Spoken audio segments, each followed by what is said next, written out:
Hi tears, எல்லோரும் எப்படி இருக்கீங்க? Welcome to Nila's world. இன்றைக்கி நான் ஒரு க்யூட்டான குயிக்கான ஹேர் ஸ்டைல் தான் பார்க்க போகிறோம். இந்த பியூபர்ட்டி ஃபங்க்ஷனுக்காக நான் இந்த ஹேர் ஸ்டைல் பண்ணியிருக்கேன்.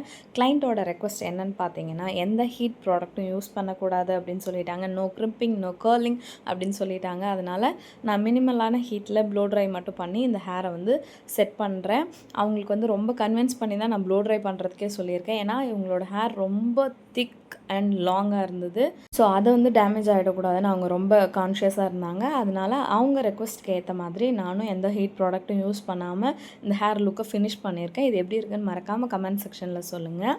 கிளைண்ட் என் கூட ஹேர் ஸ்டைல் டிஸ்கஸ் பண்ணும்போது ஒரு மெஸ்ஸி பிரைட் மாதிரி போகலான்னு சொன்னாங்க. நான் தான் அவங்களுக்காக இந்த ஹேர் ஸ்டைலை வந்து சஜஸ்ட் பண்ணேன். இது பார்க்குறதுக்கு அப்படியே ரப்பான்சில் ஹேர் ஸ்டைல் மாதிரி எனக்கு ஃபீல் ஆச்சு. கண்டிப்பாக அப்படி தான் இருக்குதுன்னு நம்புகிறேன். என்னோடய சஜஷன் கரெக்டாக இல்லையான்னு மறக்காமல் ஒரு ப்ளூ ஹார்ட் கமெண்ட் பண்ணி சொல்லிட்டு போங்க.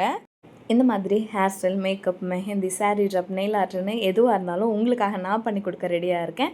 மறக்காமல் ஸ்க்ரீனில் தெரிய நம்பருக்கு காண்டாக்ட் பண்ணி டீட்டெயில்ஸை கேதர் பண்ணிக்கோங்க. நான் உங்கள் எல்லாரையும் அடுத்த வீடியோவில் வந்து பார்க்குறேன். டில் தென் பாய்.